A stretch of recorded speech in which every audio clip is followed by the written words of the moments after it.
So, welcome everyone.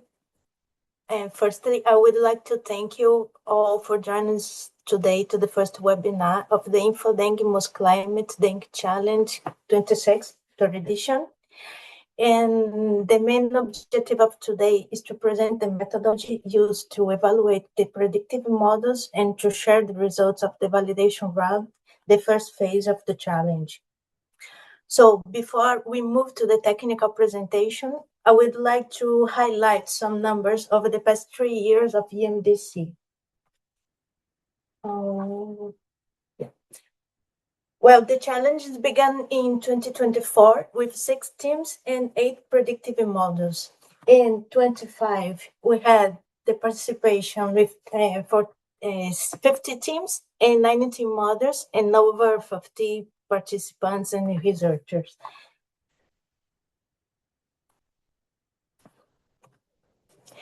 In these years, in the third edition, we reached a new milestone with 24 teams, more than 30 predictive models, and over 100 participants, researchers contributing to this challenge. And we believe that reflects how our international community are increasing the interest in the collaborative open science in infection disease forecast. So, for the validation round, we evaluated submission across one mandatory challenge with 27 models submitted, stage level dengue forecast, and 3 optional challenges covering dengue and chikungunya forecast at both state and city levels.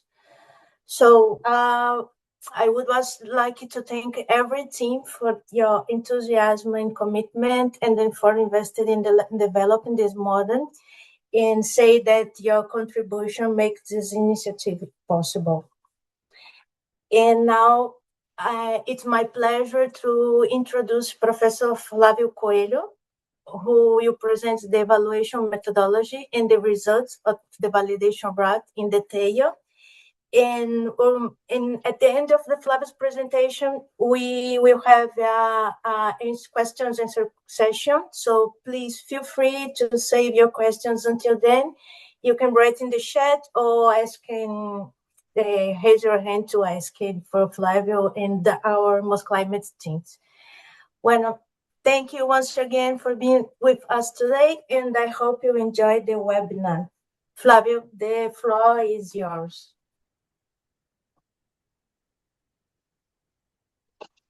Thank you, Fabiana, for the great introduction. So without further ado, I'm going to start sharing my screen.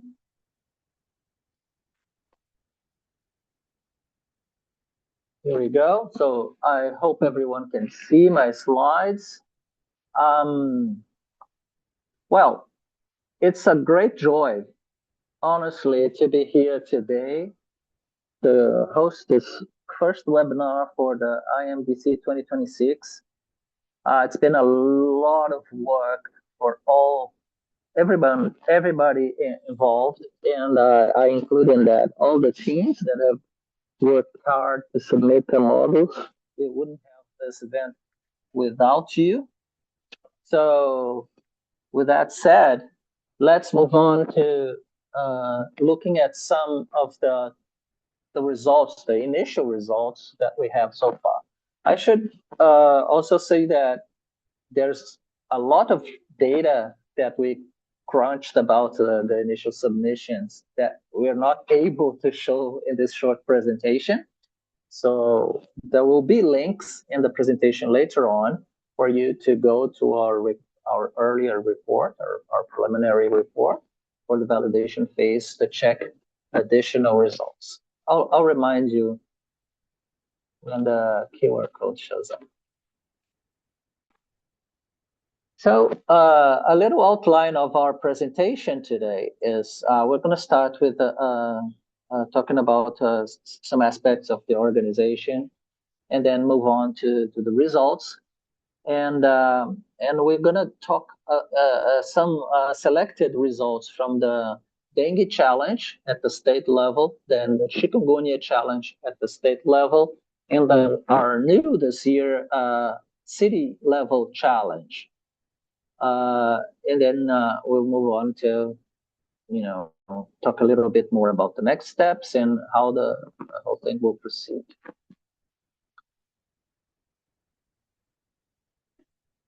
So this, as we said, this is the third InfoDengue Must Climate Dengue Challenge, which is funded by the Wellcome Trust, and it's run by these two projects, the InfoDengue projects and the Must Climate project.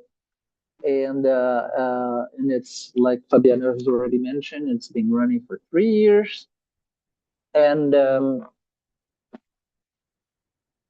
our projects have different roles in this organization. InfoDengue is a project that does nowcasting and forecasting for the Ministry of Health in Brazil, and Must Climate is a more focused platform and forecasting methodology project that supports the IMDC, to make all of this possible, as you probably know, since you're participating in our third IMDC. So moving on, for those who are not familiar, the Must Climate platform offers all the data for the realization of this challenge. And any of you can, at any time, not only during the running of the IMDCs, find the data sets, use these data sets for your own research needs. So there are some links here. There will be more links later, but the basic address is mostclimate.org, and from there you can find everything. So today I want to remind us about the motivation for our IMDC, which we also call the dengue sprint, where we sprint to pull together all this data and try to come up with interesting insights to help the decision makers in Brazil to better manage next year's dengue demands. So we already know that dengue epidemics are on the rise. There are with the climate transformation that our planet is going through, we have new areas being at risk for dengue every year. We see dengue showing up in where it wasn't present before. So it's estimated that 4 billion people are currently at risk of dengue and other diseases transmitted by its vector, the mosquito Aedes aegypti, and also Aedes albopictus. And but this number is a mere estimate. We actually don't really know. In 2024, despite the availability of vaccines and other very sophisticated control methods, we had the largest epidemic ever in Brazil, with more than 6 million cases countrywide and more than 6,000 deaths. So if that is not enough reason for us to really focus and try to understand the determinants of this disease, I don't know what could be. So it's very relevant. I think I can count on your agreement on this topic. And having this forecasting is very important for the Ministry of Health in Brazil, and I would like to say that for other countries as well, if we can expand this methodology elsewhere, because dengue is a somewhat mild disease if they're handled properly, if the cases are identified early and given proper medical care. No one should die of dengue if properly cared for. So what we want is to help health authorities to anticipate the demand, which can be huge depending on the place, and provide patients with proper care, therefore minimizing the burden and the deaths that come from dengue every year. So as you know, the data sources that we have for the IMDC's multiple epidemiological, climate, environmental, demographic, and geographic information. And our geographic scope is the Brazilian landscape with all its municipalities and states, because we wanted for us to make this possible, we need to have consistency, and that's a pretty large geographical area with consistent data availability. There are other data sources that you might be thinking would be useful for this type of forecasting exercise, and we are always trying to expand, but we need to be careful to be able to assess this potential sources for consistency, long-term availability, which sometimes forces us to leave important data outside the challenge. So, as you already know, during the challenge, we receive the input of many modeling teams, which submit the forecasts produced by their models, which are registered in the platform, and we need a way to score them. And since we're scoring them, we also rank them. And the way that we score the models currently, and since last year as well, is by using the statistic called the weighted interval score. I'm not going to go into the technical details, but this year we have the weighted interval score standardized by a baseline model. So we selected a baseline model, which all the scores for all the models are measured against. That way, we have a standard of improvement. We want to see how much each model is able to improve above this baseline model. So for those technically inclined, there's a Wiz equation here. Like I said, I'm not going to go into details. This presentation is being recorded and will be available later on, and also all the technological, all the mathematical details will also be on a report for your disposal, at your disposal. Excuse me. So today we're going to talk about the validation sets. We're still not, this is not the time yet for us to have the forecast for 2027. So we have all the submitted models being validated against 4 data sets, namely the 22-23 season, the 23-24 season, the 24-25 season, and the 25-26 season. There are 4 validation sets. And this validation is very important because it will allow us to assess the models, each model performance on each of its temporal and geographical context to identify which models are best for each situation, each context.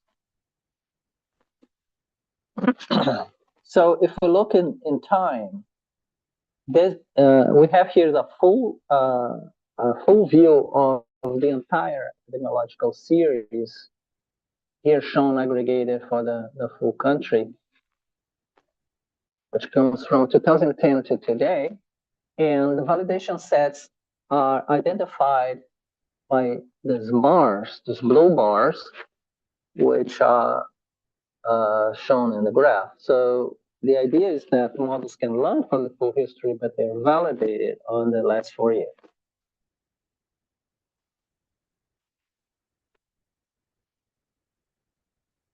Well, this event is follows certain rules that have been published before, that is available to you on the website of the IMDC, but also on our public GitHub repository, where all the details are available about how to submit the data, how to share extra data sets that you want other teams to have access to, and how we are going to build ensembles from submission, etc. All this is transparent and available for anyone to read and study. So, having given you this overview, this event was created with many goals in mind. All of them so far have been achieved, and they're listed here. I'm not going to read them to you. You can read them. But what I want to make sure you understand is that this is an ongoing and continuous exercise. We are going to keep organizing annual sprints as long as we have funding for that, of course. But it's very important that we over the last 3 years, we achieved a certain stable level and very productive model for evaluating forecasting models, and we want to keep doing this, improving only in a way that can bring more value to our stakeholders, which are public health agents in Brazil initially, but hopefully in other countries in the future. This year we have novelty in our challenge. We have additional challenges which we decided to make optional so that teams can get used to it before we bring into the required forecast targets for the IMDC. The first optional challenge is dengue at city level. So we selected 15 cities for this initial approach to city level forecast. For those who don't know, Brazil has more than 5,000 cities. But so instead of asking teams to really tackle this huge number, we selected what we think cities which have well-behaved data, which will be naturally easier targets to see how the models work at this new geographical resolution. We also have the same selection of cities, or actually different cities for chikungunya, for at state level and city level. So in previous years, we did not have chikungunya as a state level target. So this year we have chikungunya at state level, and we have chikungunya also at city level.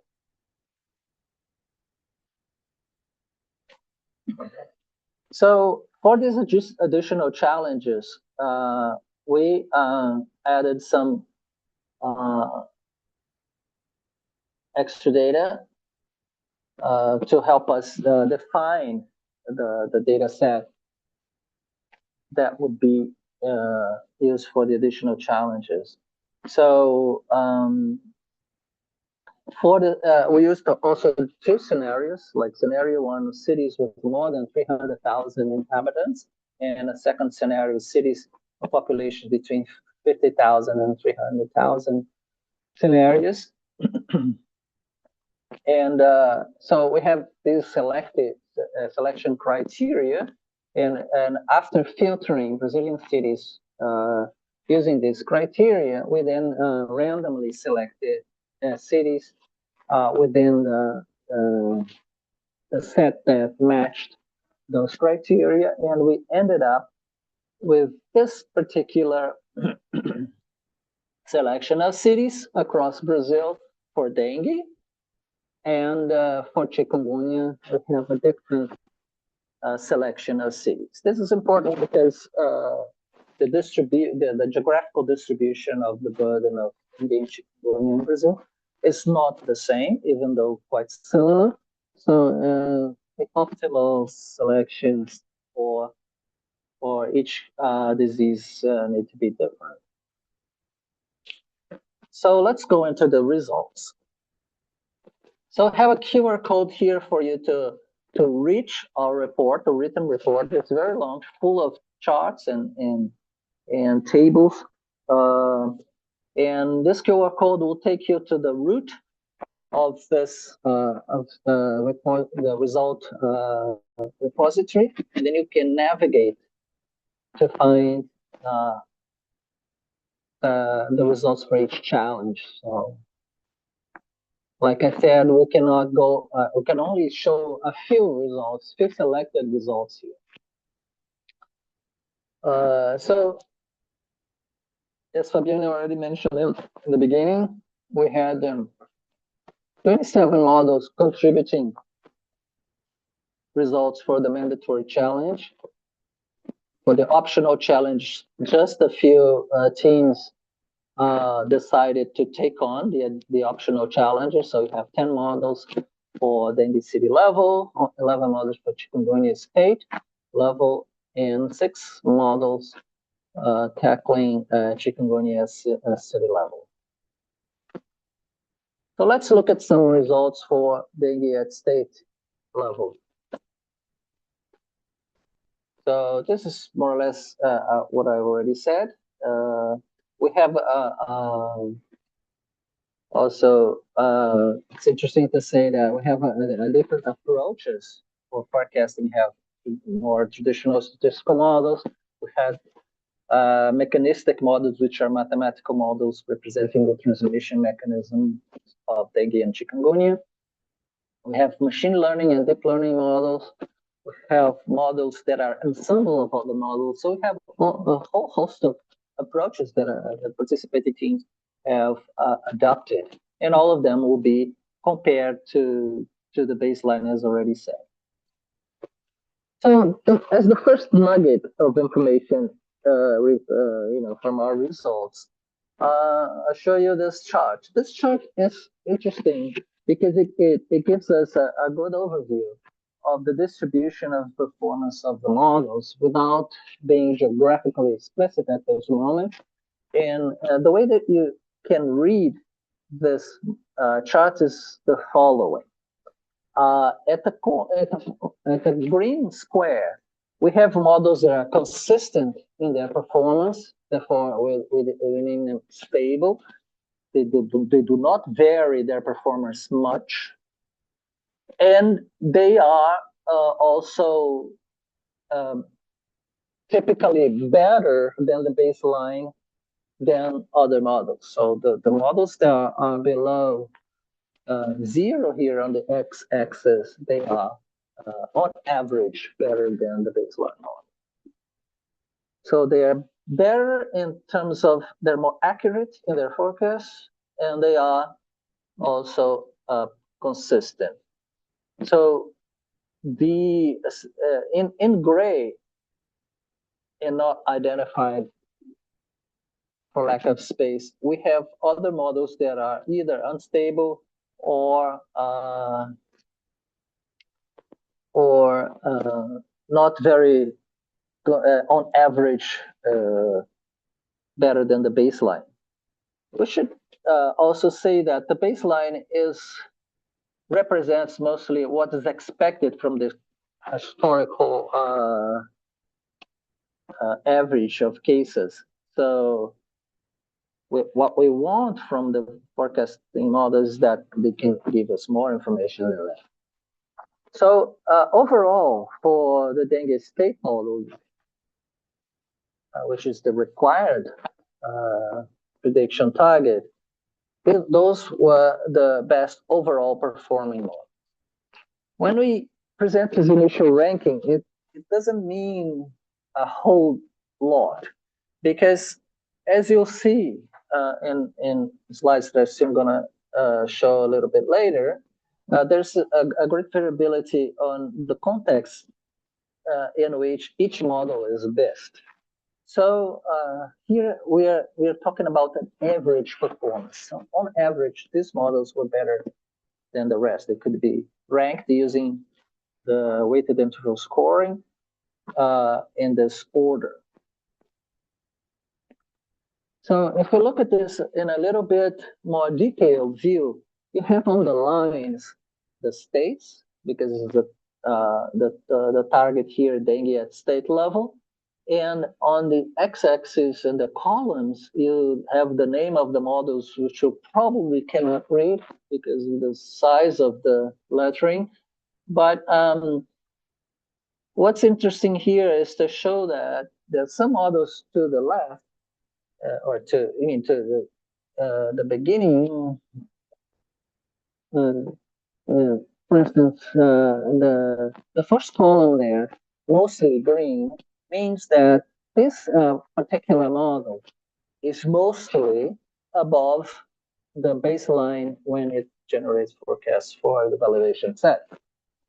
This is an average of all 4 validation sets. So maybe this average can mask that a model may not have been so good on one particular year, but being very good on another. So this is something that needs to be taken into consideration when we look at the average results. So you can see that there are multiple models that are quite good, that really beat the baseline in most cases and most years. So that's what we want. And when we look this in a geographical map, you see that we colored here by teams, and sometimes the teams submitted more than one model. So, actually, no, these colors are model names. Sorry about that. So here have individual models, and where exactly they have been on average better than the others. So we have states with the same color, they had better results from the same model. That's what it means. So I think the take-home message from this slide is that we have no model really dominates when we look at the geographical area. Some models seem to be specialized on a given region and being better there, while being slightly less performing than when compared to others in other regions. In general, we can also look at the results. It's this average results again, I should say. In this case, we're looking at how many models are better than the baseline for each state. So each bar here represents a Brazilian state, and how many of the models were better than the baseline. So the tallest bar here shows that for the state of Santa Catarina, we have basically all the models, not all, but the vast majority have a performance greater than the baseline. So that's good. Good for Santa Catarina, good for the teams, but you can see that there's a huge variance. And from some states, we actually have very few models that can beat the baseline. And I decided to dive into those for us to have a better view of potentially why this is happening. So in this chart, we picked the state of Amazonas, which is Brazil's largest state in the north. And we see here in black the actual number of cases, the observed number of cases report. That's the target. And we have here two models. The baseline model in brown, orangey, depends on how your screen shows it to you, and in green, POC-Rio model. And we can see that neither the baseline or the model is really good at predicting for Amazon for 2024. For other years, it's pretty fair.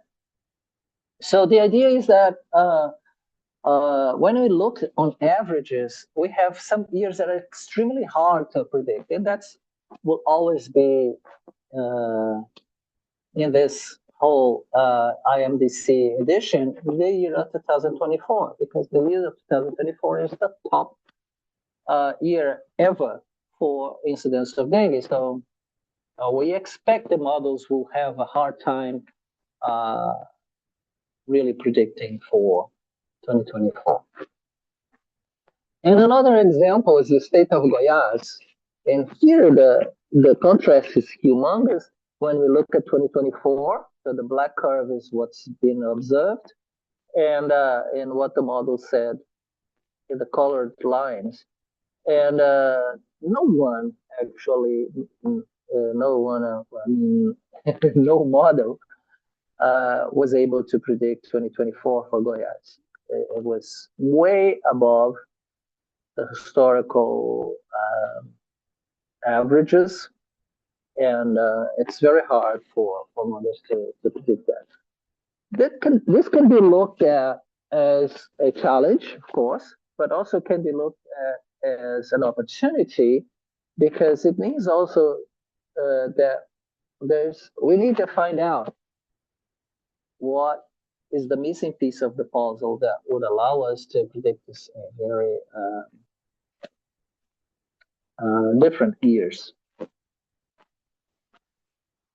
This is a funny chart where in this horizontal line show each of the validation sets 1, 2, 3, 4, and it shows in the colored lines the colored lines connect the ranking position of each model on each validation set. So it allows us to understand that certain models can be quite good at 1 year and really perform badly compared to others. No one is really bad, okay?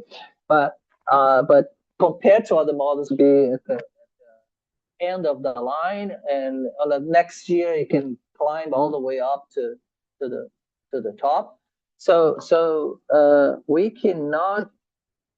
We are still struggling. I think we can say that comfortably. We are still struggling to come up with models that can handle the huge heterogeneity that is observed across validation years and across states, across the geographical area that is Brazil. And here we're talking about states, okay, which are huge averages of small towns. When you go to city level, the challenge becomes a bit harder. Okay, so here's some of the way that some more technical details of how we characterize an epidemic year and how we use those details to also make an X-ray of the performance of a given model. So if we look at each epidemic and each locality, be it a city or state, we can compute at least these 4 measurements, like the total number of cases at the end of the year, the intensity at the peak of the epidemic, the week at which this peak took place, and the week where the epidemic really started to pick up. And we use these 4 measurements to also measure the performance of each model to capture this shape of the epidemic curve, if you will. And then we can look at how all our models predicted each of these measurements. So you have here on each column one of these variables. First, peak week, then max cases at the peak, then total cases at the end of the year, and the initial week of the epidemic. And you can see that this on the chart, so we have histograms, right? So the estimation of the week of the peak is quite good. Doesn't have a lot of dispersion when we look across all models and across validation years as well, I should say. So the in red you have there the average estimate for. Oh, actually, sorry. The actual observed in red, the dotted red line is the actual average peak week for that in for Goiás, here the state of Goiás, and the histogram showed the dispersion, and we can see that for total cases, the actual observed cases is much higher than what was estimated. That's the effect of the year of 2024. The same happens in the max cases at peak, which is the second column, where the observed is way off to the right, while the estimates of the models are for much lower values. But overall, when we look at the other parameters, the models do quite well.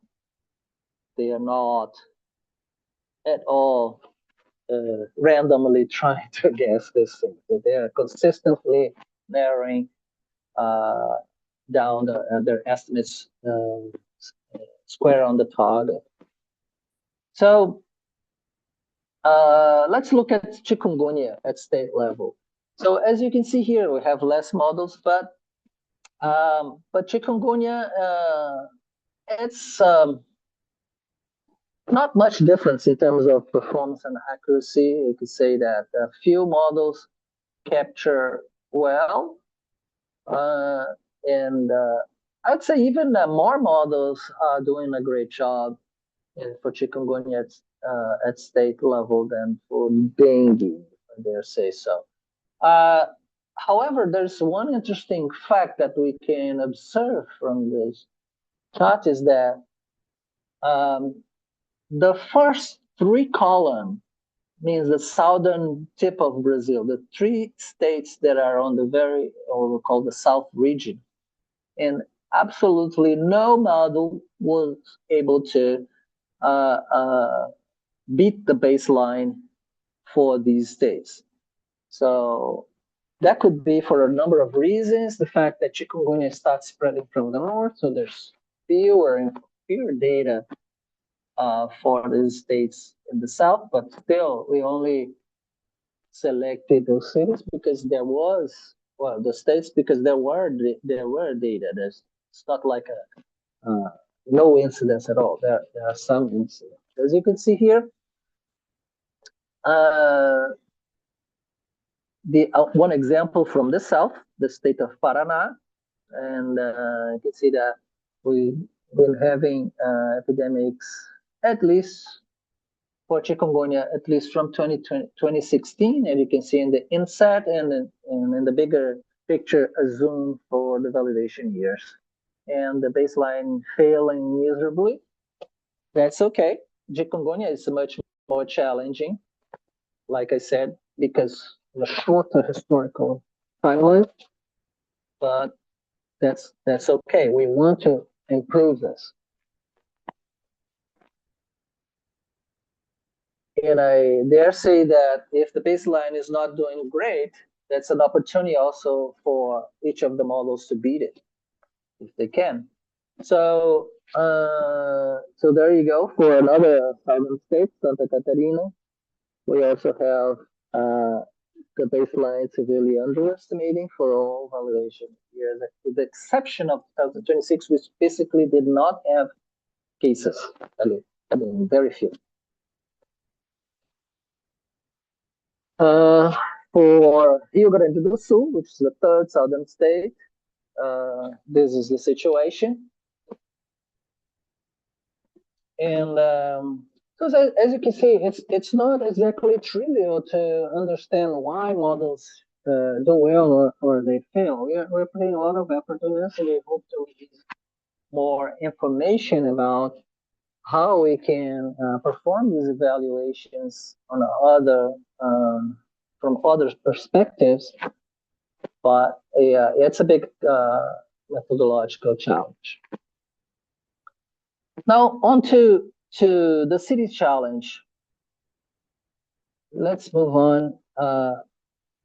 So within the city challenge, we have the full results on GitHub, but three teams and models sort of stood out for this type of challenges. Here they are, and but I don't want to diminish the contribution of the other models. Like I said, it's a very tight race. Those came out the top, but doesn't mean that the other teams were not good as well. So this ends the results that we had prepared to show you this morning, at least morning in Brazil. And in the next steps now is for us to start preparing the ensemble model that's going to be used for 2027. The way that we do this, for those who are not familiar, is that we're going to take all the contributions, all the scores for the validation years, and we're going to rank them. And we have a few different ranking methodologies that are going to be optimized to see which ones lead to the more accurate forecasts. And we'll be presenting on the future webinar the selected ensemble models from all the contributions. And from now to until the time where the teams will submit their actual forecast, we're going to update the data set with data which are still coming in, so that teams will have a little bit more information before they prepare their submissions for 2027. And the deadline for the submission of the forecast is September 10th. And we would like to invite all the teams that want to, we're not required to, but all teams that want to make a short presentation of their work. We want to have a team webinar where someone from every team have an opportunity to make like a 5-minute presentation, giving the highlights of their work. That would take place in September 22nd.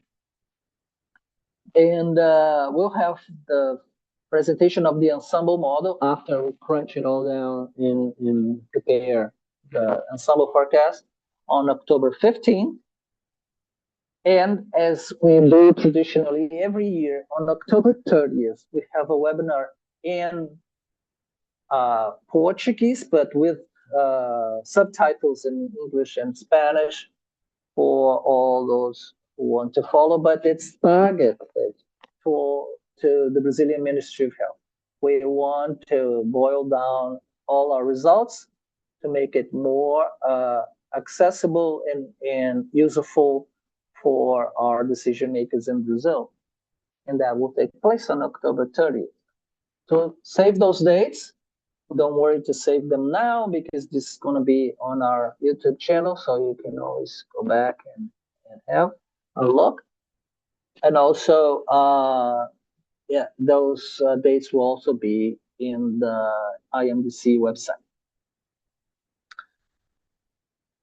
So, like I said, there will be updates. We already have some updates available on the FTP server, so you can look them up. And here is a short checklist before the teams make their final submission. Make sure your predictions are not negative. Make sure your prediction dates start on Sunday. It's very important that this alignment is respected, and that your forecasts cover the entire period from the epidemiological week 41 of this year to epidemiological week 40 of next year. And we ask every team to register only one forecast per state. So for the forecasts, we're going to be having a state level as in the past years. So with that, I thank you for your attention. And if you have any questions, we'll be happy to answer them. And so. Fabiana, take it away.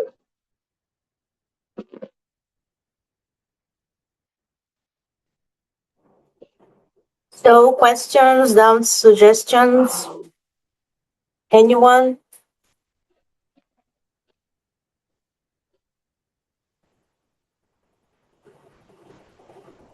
You can talk in English, Portuguese, or Spanish.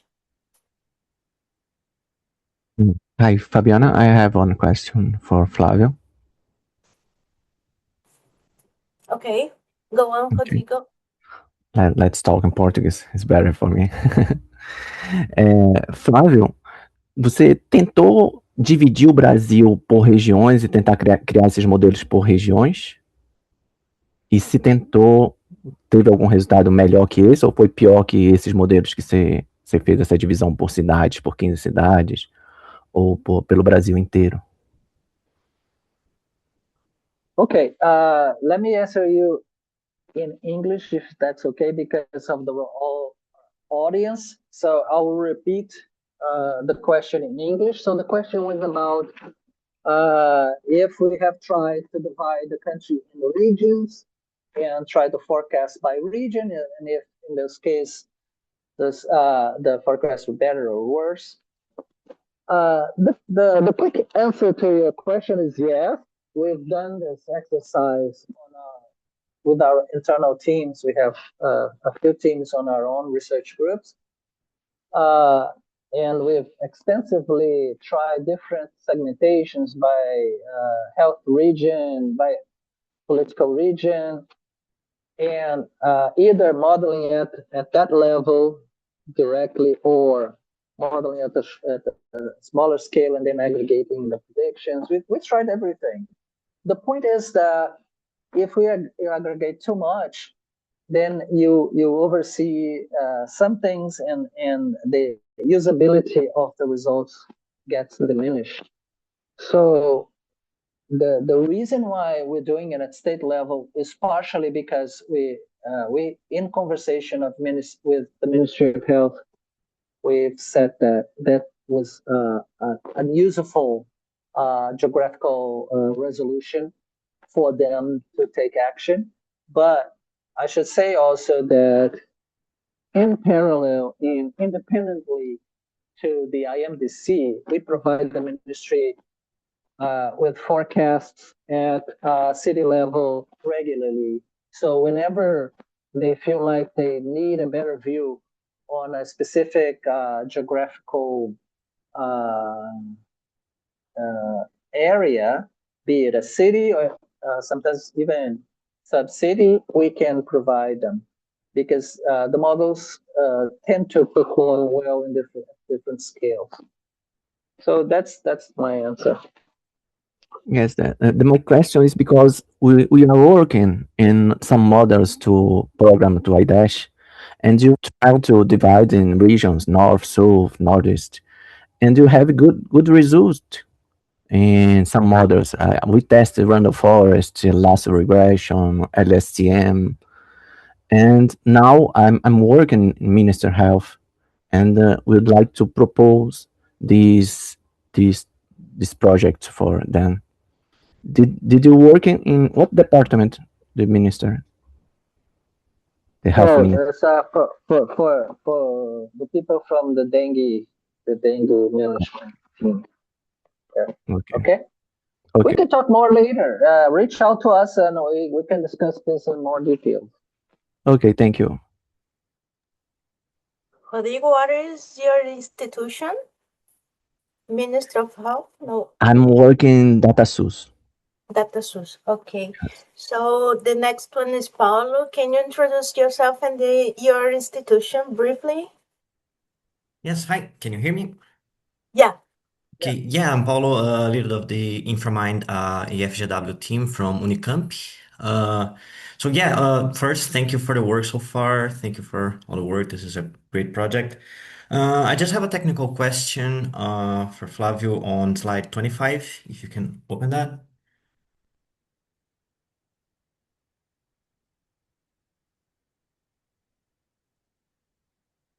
It's a little far, sorry. That's all right. Yeah, it's the plot that we have, the stability and the comparison. Yeah, this Yeah. one. Yeah, no, I just wonder if there is a criterion for the horizontal line and to define as stable or not, or if just for visualization, just so that if there's some criterion we can also use and try to check this with our Uh, model. yeah, excellent question. Actually, this is a bit arbitrary, this line. Mhm. And we just placed it so that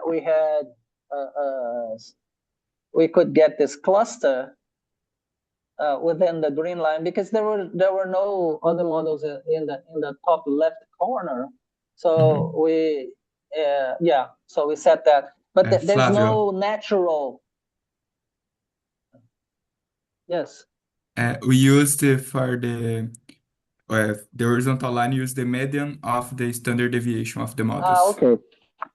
Perfect. Okay, there you go, Eduardo. Okay. Thanks, Eduardo. Yeah, sounds good. Thank you. All right.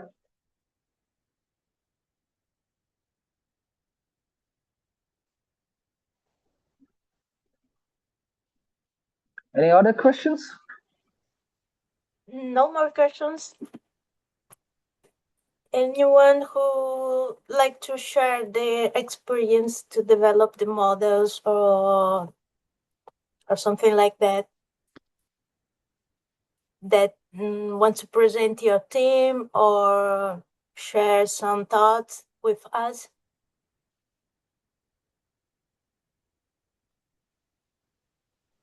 I would Please just don't be like to shy. ask I'm sorry. I would like just to ask this was my first dengue challenge, and I am an undergraduate student, and this was pretty much my first time working with forecasting models.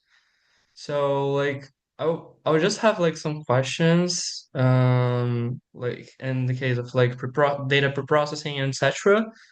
My model didn't really work well, and when normalizing, we're discussing whether normalization should be done globally. That is, we take all the cases from the whole Brazil for all of Brazil, and then we normalize it, or with to the state level. So we take each state, we normalize it, and then then we train the model. And I'm not sure if the model didn't really learn well because of this strategy or because of the time of the amount of epochs that I train it. But I just wanted to know like what strategy do you guys use, like the other teams use to pre-process the data? Well, sorry, what's your name? Joe. Hi, Joe. Well, to the your first question, I mean, I think given the huge disparities in scale of the epidemics in different states or cities is even more severe, you have to normalize with the local populations. Only what you can do as well is to use incidents if you want, if that is important for the stability of your training to have normalized numbers. Sometimes it is. Because if you normalize for like country, you're gonna make some cities disappear while others are okay. So you need to use local scales. But yeah, that's a lot of nuances when you train a model on such a variety data set. Over here, we have maybe Eduardo who could comment because he has a model that he has submitted. But in general, we're gonna have the webinar for the teams in September, where we'll be able to have the teams share more. You want to comment, Eduardo, on some of the challenges I had? Yes, I agree with you. The normalization is always tricky because depending of the choice, you can make the model being more sensitive or less to big epidemics. Uh, Joel, if you want, you can write to me and you can talk another time. I can I can share with you the code of my model and you can continue this conversation because Yeah, sure. Thank you. This is sweet. it's Thank you. not a Thank you. simple question. Sure. Thank you.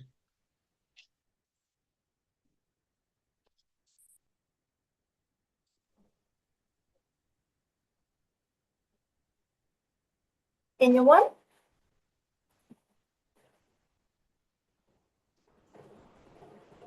Okay. So I want to say thank you to all participating in this webinar. Some advice. And between August and September is the next forecast round. And the forecast deadline is September 10. So you can work in the summer vacation. And September 22, we are organizing a space that Flavio talked in your presentation. On the space, it's like a pitch for the teams, present the methodology, doubts, and suggestion. And for we talk a little more about the forecasting approach. So feel free if you want to present 3-5 minutes of your work. We invite you for presenting September 32. And the next webinar, international webinar, is October 15. So save the date. And Eduardo. I'd like to say that the updated data up to epidemiological week 25 is already available in the server. Okay. So I ask for the Mosclimate InfoDengue team to open your camera so you can put a face in the email. Eduardo, Yasmin, Luis, Beatriz. So that's our team. And thank you. Thank you everyone for the work. And that is it. Our first webinar. I'll see you in the next webinar. Keep up the good work. Okay.